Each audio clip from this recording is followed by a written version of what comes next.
자, 엄근진 기자와 함께하는 대우잼 뉴스.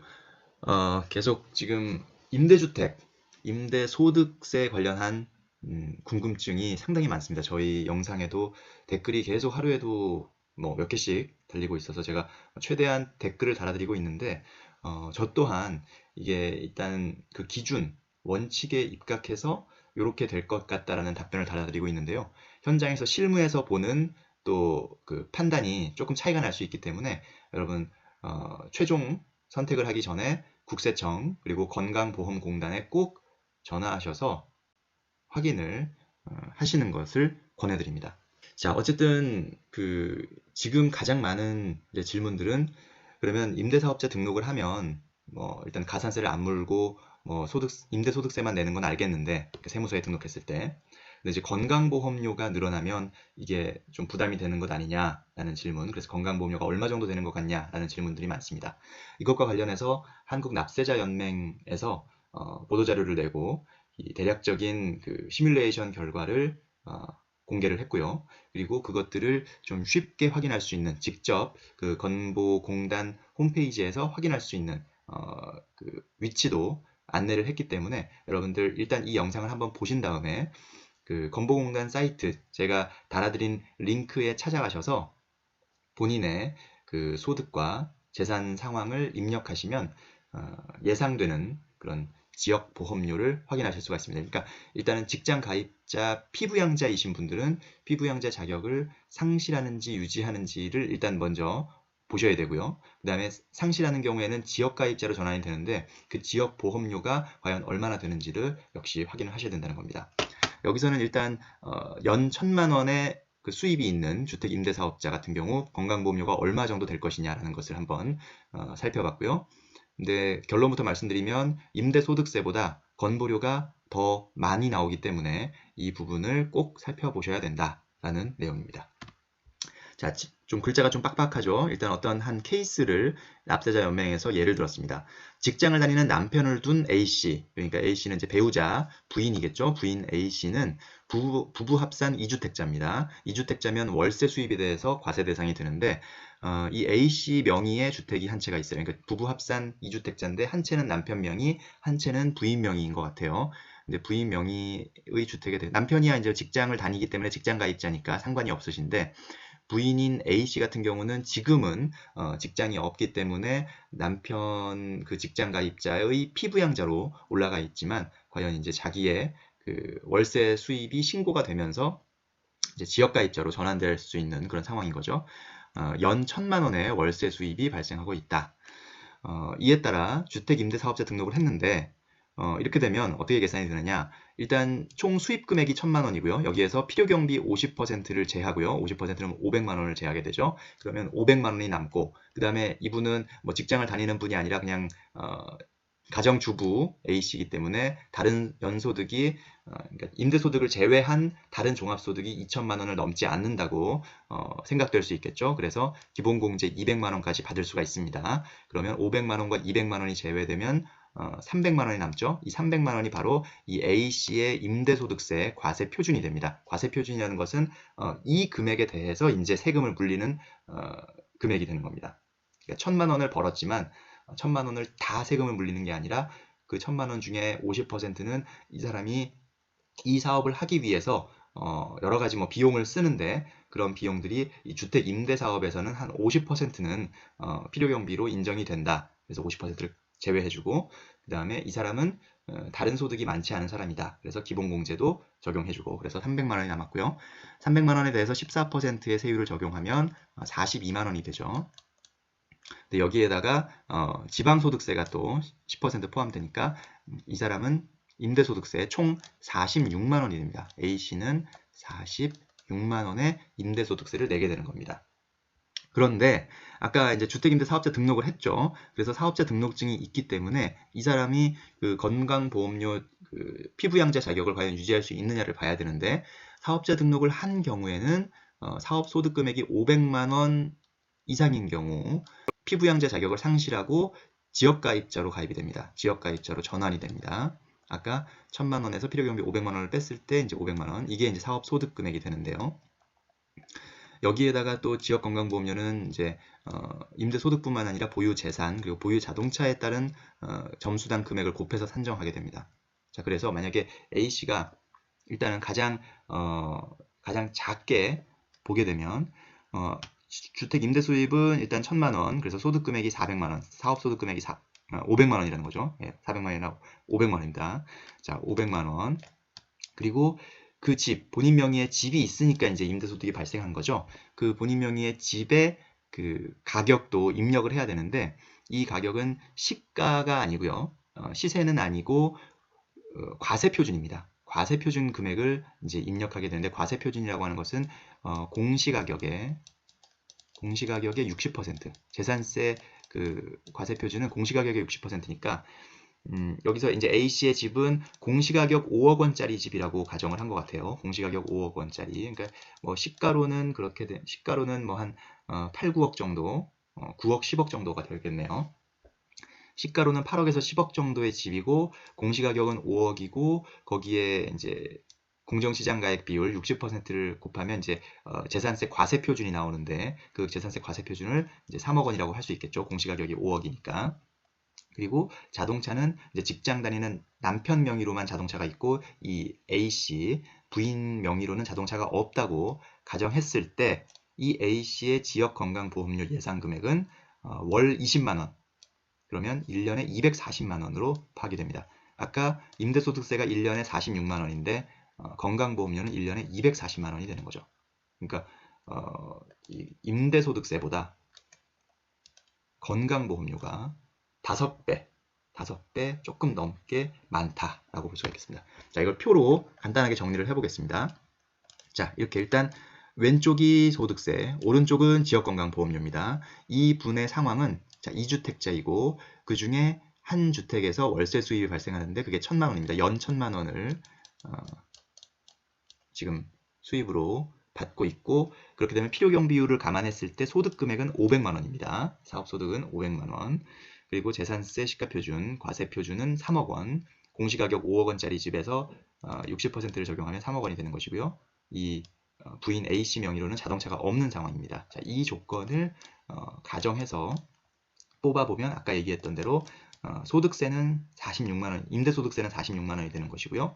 건강보험료는 월 20만 원, 연 240만 원이 되는 겁니다. 그래서 합해서 이분은 연 286만 원을 부담하게 되는 겁니다. 더, 그죠? 신규로 똑같은 조건에서 그전에는 이거에 대한 과세가 없었는데 이제 과세를 하게 되면서 그리고 사업자 등록을 하게 되면서 이렇게 바뀌게 된다라는 뜻입니다. 상당히 부담이 늘어날 수 있겠죠. 자, 납세자 연방은 이렇게 설명하고 있습니다. 저도 뭐 그 전 영상에서 설명을 해드렸는데요. 일단 기존 직장건강보험의 피부양자 자격이었던 주택임대소득자가 사업자 등록을 한 경우 이제 사업 소득 금액이 1원 이상이라도 발생하게 되면 피부양자 자격이 박탈된다라고 되어 있습니다. 자, 이게 지금 현재 그 나와 있는 건보공단 사이트에 나와 있는 피부양자 자격 상실 유지의 기준 조건 중에 대표적인 조건 하나라고 볼 수 있겠죠. 사업자 등록을 한 경우에 대해서.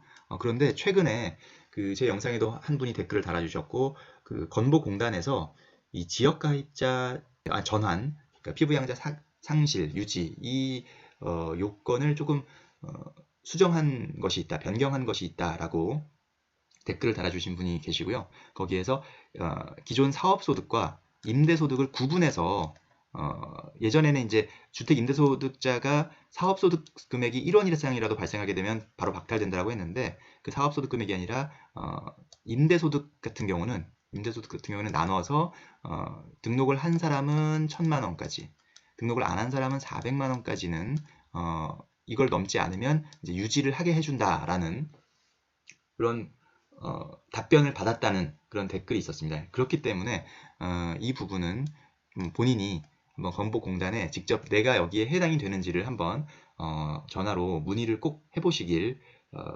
권해드립니다. 그 전화번호는 제가 밑에 글 본문에다가 넣어둘 테니까 꼭 직접 확인을 해보시기 바랍니다.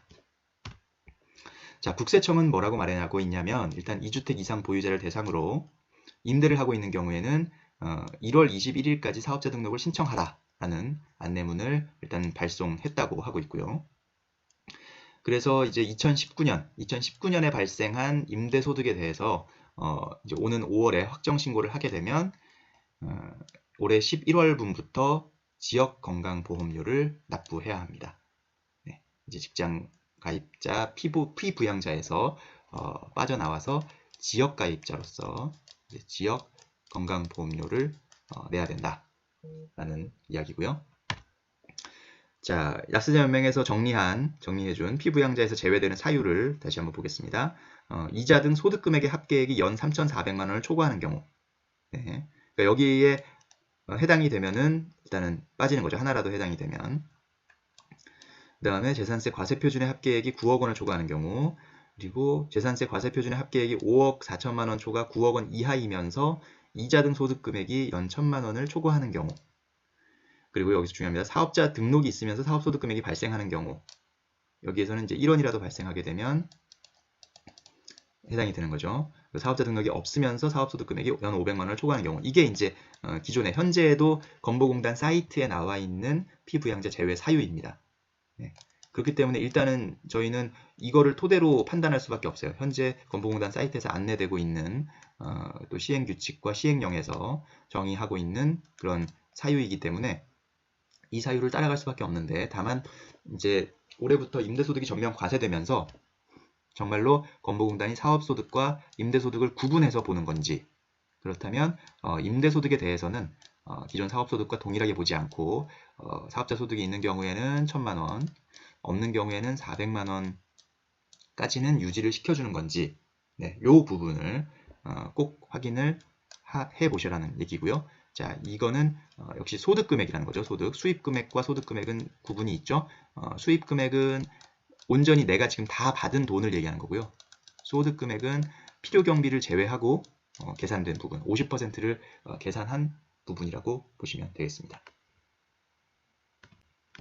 자, 그러면 건강보험료 모의 계산하는 방법 어디서 할 수 있느냐? 국민건강보험 사이버 민원센터를 가시면 그 개인 민원에 보면 4대 보험료 계산 이렇게 항목이 있습니다. 거기에서 지역 보험료 모의 계산하기 이 항목을 클릭하시면 이 지역 건강보험료를 한번 모의 계산할 수 있는 그런 창이 나오는데요. 여기에다가 세대주 국적을 선택해서 넣고 내국인이냐 혹은 외국인이냐를 넣고, 그 다음에 사업소득과 연금소득, 근로소득을 입력하고, 그 다음에 재산금액을 입력하면, 그리고 여기에 자동차 그 내용을 입력하면 그 밑에 보시면 이제 계산하기를 누르면 이제 그 화면이 나옵니다. 이 사람의 이 같은 재산과 소득을 가진 사람의 지역 건강보험료는 얼마입니다. 이렇게 시뮬레이션 한 결과가 나오니까 이 부분을 한번 보시면 대략적으로 내가 얼마 정도 지역가입자로 전환되면 얼마 정도 내야 되는구나를 알 수가 있겠고요. 참고하실 것은 여기 재산금액은 이제 과세표준을 넣는다는 거, 지금 시가를 넣는 게 아니라 과세표준을 입력하셔야 된다는 거 참고하셔야겠습니다. 여기 주소가 이렇게 길게 있는데 어차피 요거를 직접 지금 화면을 보면서 입력하시기는 어려울 거예요. 그래서 제가 본문에다가 이 링크를 글 본문에다가 넣어 놓을 테니까 영상을 보시고 이 본문에 있는 링크를 타고 들어가셔서 확인하시면 됩니다. 링크를 괜히 여는 게 부담스럽다 싶으시면 국민건강보험 사이버 민원센터 홈페이지에 가셔서 개인 민원, 보험료, 4대 보험료 계산, 그 다음에 지역보험료 모의 계산하기, 이걸로 들어가시면 됩니다. 아니면 국민건강보험에 건강보험공단 그 고객센터로 전화하셔서 전화로 한번 안내를 받으시는 것도 좋겠습니다. 어쨌든 임대소득세보다 건강보험료가 더 클 가능성이 너무나 높기 때문에, 그렇기 때문에 여러분들 반드시 사전에 확인하시고 결정을 하시면 좋겠습니다. 그리고 그런 질문들이 많았습니다. 만약에 그러면 이거는 이제 사업자 등록을 하게 되면 어쨌든 신고가 되는 거니까 바로 이렇게 전환이 되는 건데, 만약에 사업자 등록을 하지 않고 그냥 소득세만 신고하면 건보료에는 영향을 미치냐 안 미치냐라는 질문이 많았습니다. 역시 그것도 제가 장담을 할 수는 없습니다만, 지금 과세당국이 어쨌든 지금 임대소득에 대한 그 파악을 하고 있고, 또 뭐 거의 99% 확인을 할 수 있다라고 장담을 하고 있는 상황이고요. 그렇게 해서 그게 파악이 된다면 아마도 그 부분을 건강보험공단과 공유할 가능성이 큽니다. 그렇지 않으면 사업자 등록을 한 분만 불리하게 되기 때문에 아마도 과세당국이 그 부분을 공유할 가능성이 크고, 그렇게 되면 건보공단은 당연히 이 사람이 사업자 등록을 하지 않았지만 이 정도의 임대소득이 있구나 라고 파악하고, 그거에 대해서 과연 이 사람을 피부양자로 그냥 둘 것이냐 아니면 지역가입자로 전환시킬 것이냐를 판단할 가능성이 매우 높다, 이렇게 생각이 됩니다. 그렇기 때문에 좀 어떻게 보면 피할 수 없는 그런 상황이다라고 볼 수가 있고요. 그래서 이제 어떤 분들은 댓글 달아주신 게, 결국은 이게 세입자들에게 전가되겠구나, 이렇게 좀 한탄하는 그런 댓글도 볼 수가 있었습니다. 자, 어쨌든 엄근진 기자와 함께하는 대우잼 뉴스, 이번 시간에는 임대소득 전면 과세에 따라서 건강보험료에 얼마나 어느 정도의 영향을 미치는지를 한번 시뮬레이션을 통해서 확인해 봤습니다. 꼭 본인이 따로 본인의 케이스를 확인해 보시길 권해드리고요. 또 그 과정에서 뭐 국세청이나 건강보험공단의 설명이 충분치 않다, 나를 이해시키기에 충분치 않다라고 생각이 드시면 주변의 세무사나 전문가에게 꼭 추가 상담을 받아보시길 바랍니다. 감사합니다.